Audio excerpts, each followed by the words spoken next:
kita belajar bagaimana mengatur tata letak di Alus Builder ya, yaitu dengan menggunakan elemen section, container, juga block.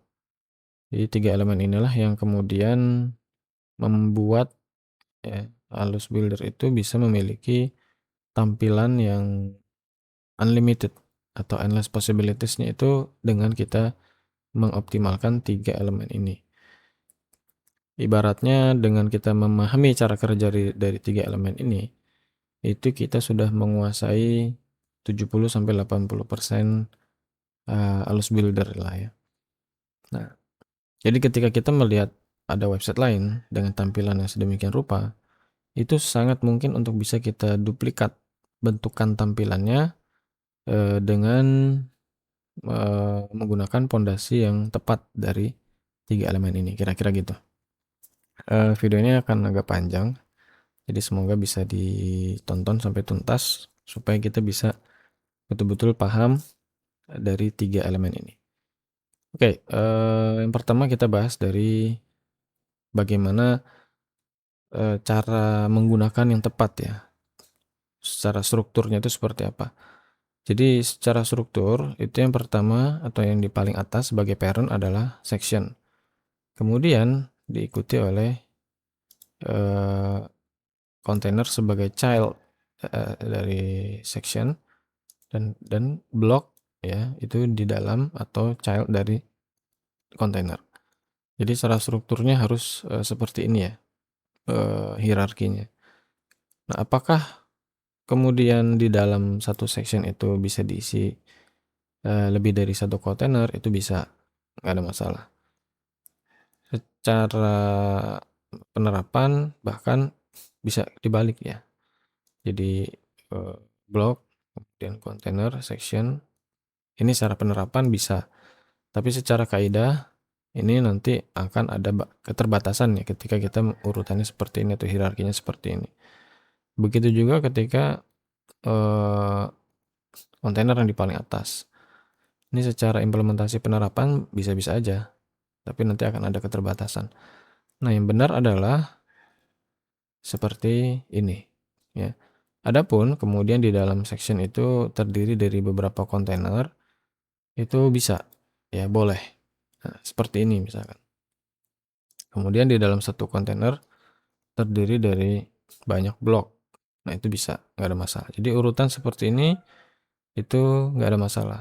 Yang penting hierarkinya adalah section paling atas atau paling luar, kemudian di dalamnya ada kontainer, beberapa kontainer bisa, kemudian di dalam masing-masing kontainer itu ada blok ya, atau lebih dari satu blok itu bisa.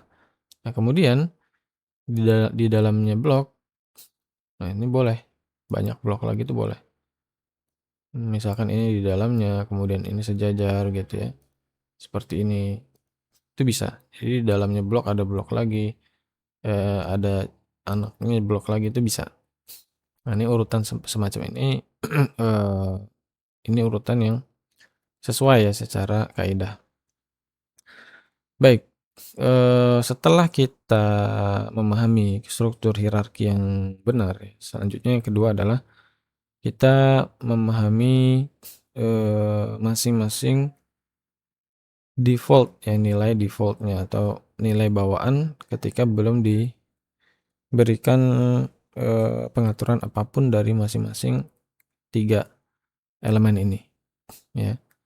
Ini saya hapus, kemudian saya coba bikin baru ya, section, container, dan juga block. Atau ini saya hapus juga aja. Jadi section itu ketika baru dimasukkan ya, kita bisa lihat di sini dia memiliki yang bisa kita lihat ya secara sekilas, dia memiliki lebar yang 100%, jadi full dari kiri ke kanan mentok begitu, itu full.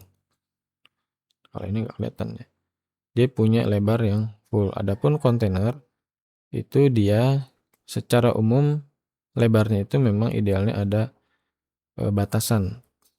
Nah, sebetulnya secara batasannya ini kontainer ini kita bisa setting ya, di setiap theme itu beda-beda, tapi yang jelas dia harus ada batasan untuk dia nanti punya sifat lah, seperti itu. Ini coba kita simpan dulu sebagai draft. Saya mau tunjukkan di mana kita bisa mengatur lebar dari kontainer ya, tentu di appearance.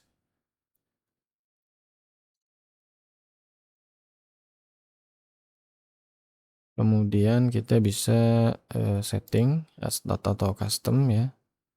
Di bagian theme style kita bisa ke paling bawah. Nah, di sini ada kontainer ya, kontainer max width-nya mau dibikin berapa. Misalnya ini kita bikin jadi 700 nilainya ya. Nah, itu bisa. Ini kita klik simpan.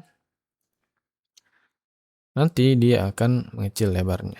Ini tadi simpan draft, kita coba refresh. Nah, dia mengecil ya.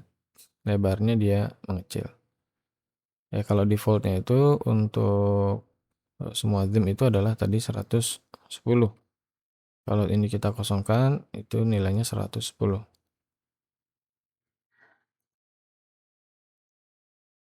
Nah, seperti itu.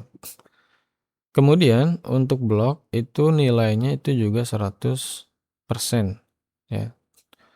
Jadi sebetulnya antara section dengan blok ini tidak ada perbedaan sama sekali. Ya sebetulnya ketiganya itu juga tidak ada perbedaan. Section, container, blok itu semuanya sama ya. Pengaturan di dalamnya pun sama ketika kita klik misalkan seperti ini. Isinya pun sama ya. Jadi bedanya itu hanya di lebar ya kalau secara visual sekilas ini. Blok itu juga lebarnya 100%, section lebarnya 100%. Tapi nanti secara struktur HTML ya, jadi karena Alusio itu dia dirancang untuk SEO friendly, maka section itu defaultnya memiliki tag ya HTML, tag HTML section. Nah, di sini ada banyak ya tag HTML yang bisa ditanamkan ke layout elemen ini. Jadi ada section, container, block. Kemudian kalau container itu div dan block itu div. Nah, ini kalau kita masuk ke dalam mulai kelihatan ada bedanya ya. Tapi kalau secara visual dia lebarnya sama antara section dengan block. Tapi untuk default HTML tag-nya itu berbeda. Ini section, kemudian ini div. Seperti itu. Jadi itulah kenapa ketika kalau ini kita mau sesuai dengan tanda petik ya kaidah tadi, blok mau kita taruh paling atas, kemudian section mau kita taruh paling bawah, paling dalam maksudnya, itu caranya harus begini. Sectionnya kita ganti jadi div, bloknya kita ganti jadi section. Nah, ini sesuai kaidah gitu. Tapi secara UX ini akan membingungkan ya. Ketika kita bekerja sama dengan beberapa orang atau meminta nanti lihat AI begitu ya, minta dibantu sama AI untuk bikinkan landing page itu kayak gini nih jadi keliru, secara kaidah jadi keliru. Oke. Seperti itu. Oke ya, itu yang kedua ya, jadi ada sifat dasar. Nah, selanjutnya kita akan selami satu persatu ya. Langsung masuk ke study case supaya bisa tergambar lebih utuh ya. Kita susun sesuai dengan kaidahnya. Nah, kita ingin punya tampilan itu terdiri dari 2 kolom ya, kanan dan kiri. Gimana caranya? Nah, caranya kita bikin 2 blok ya, jadi sudah ada 2 blok ketika masih belum diberikan nilai apapun, dia atas dan bawah bloknya. Kita pengen mengubah blok ini menjadi kanan dan kiri. Maka pengaturan itu letaknya ada di parent-nya, ya. Di sini, berarti di kontainer. Nah, ketika ingin membuat kanan dan kiri itu ada dua cara. Yang pertama dengan simple, yang kedua dengan advance. Kalau dengan simple, kita bisa masuk ke grid, ya. Jadi prinsipnya grid itu akan membuat kanan kiri, list itu akan membuat atas bawah. Seperti itu, dan defaultnya adalah list. Nah, kita masuk yang pertama adalah dengan menggunakan metode yang simple, masuk ke grid. Ketika kita klik grid, dia akan otomatis defaultnya adalah 3, ya, 3 kolom. Nah, seperti itu. Tapi karena di sini cuma ada 2 blok, maka yang tampil hanya 2 blok. Kecuali kita tambah satu lagi, dia akan ada 3 blok.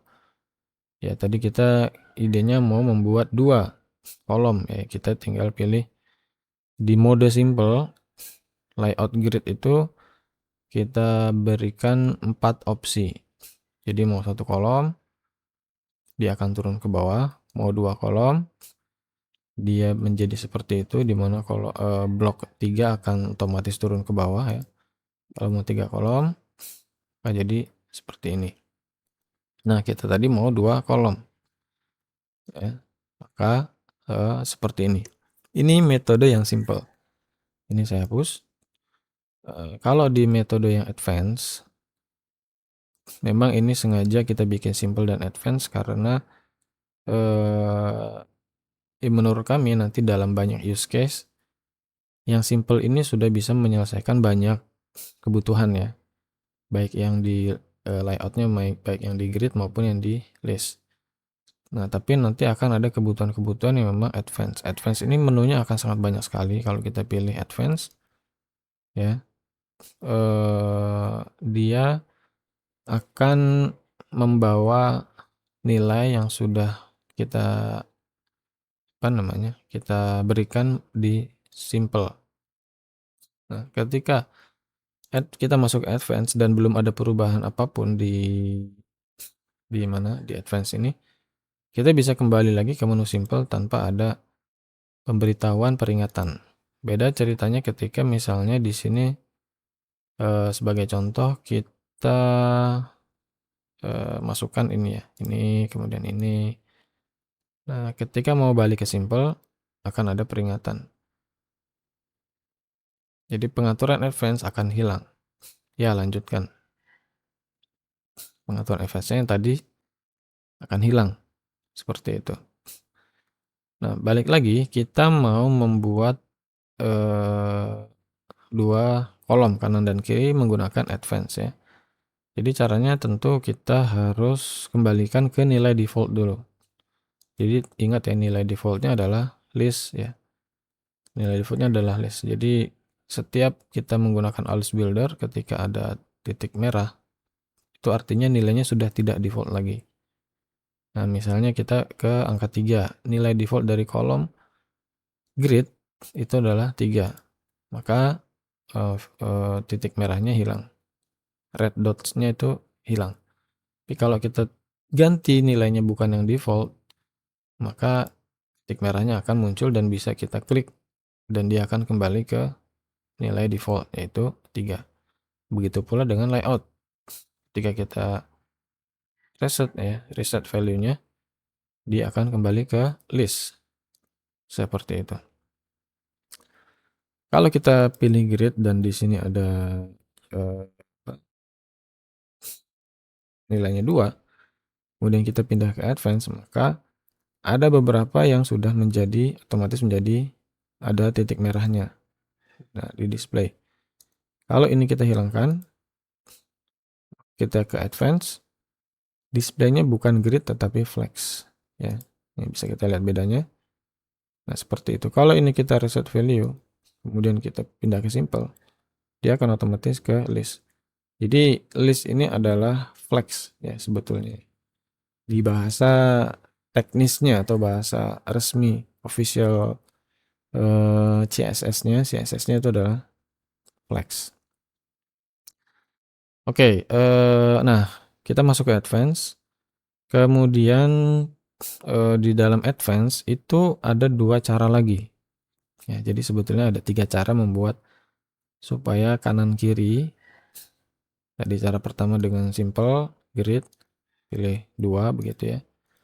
Kemudian kalau di advance itu ada 2 cara. Yang pertama dengan flex, kita bisa memanfaatkan direction-nya itu adalah horizontal ya. Kalau ini vertikal, ini secara icon ikonnya memang panah ke bawah, jadi maksudnya ke bawah begitu. Kalau ini ke kanan. Nah, bedanya di mana dengan yang sebelumnya ya? Kalau ini, ketika ini bloknya kita tambah terus, maka dia akan terus ke kanan, ke kanan, ke kanan seperti itu. Enggak ke bawah ya. Beda dengan yang apa namanya? Beda dengan grid yang kita setting 2, ketika kita tambah otomatis ketika sudah lebih dari 2 dia akan turun ke bawahnya. Oke, ini saya hapus dulu. Nah, ini cara kedua yang pertama. Ya, kita anggaplah cara kedua lah ya. Nah, kemudian yang ketiga seperti apa? Yang ketiga ya kita di advance dan masuk ke grid ya. Masuk grid. Karena ini advance jadi memang bahasanya sangat teknis. Grid, kemudian di sini kita tulis ya kolomnya 1 fr spasi 1 fr. Nah, ini adalah bahasa teknis. Nah, untuk template kolom itu ada beberapa pendekatan yang bisa dilakukan, tapi yang paling mudah yang bisa saya contohkan adalah seperti ini. Kalau pengen membuat 3 kolom, tambah lagi 1 fr. Seperti itu. Nah, teman-teman bisa pelajari tentang template kolom ya, grid template kolom. Itu cari aja di Google. Jadi memang kita mencoba menerapkan implementasi halus builder itu dengan HTML, CSS dan juga nanti JavaScript ya. Tapi JavaScript itu lebih kompleks lagi. Tapi intinya pendekatan kita menggunakan HTML, CSS ya, untuk tampilan secara umumnya seperti itu. Nah, ini penjelasan tentang grid template columns ya. Begitu juga ada grid template rows supaya teman-teman bisa mengerti cara kerjanya, teknisnya itu seperti apa ya. Nah, ini teknis banget makanya kita bikin advance. Oke, seperti itu. Ini kalau kita duplikat dia akan jadi 3 dan jika bloknya ada 4, yang keempatnya akan turun ke bawah. Nah, seperti itu. Oke ya, ini cara kerja apa namanya?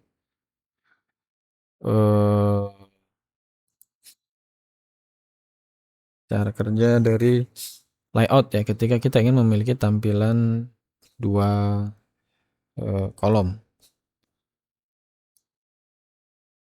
Kita hapus. Oke.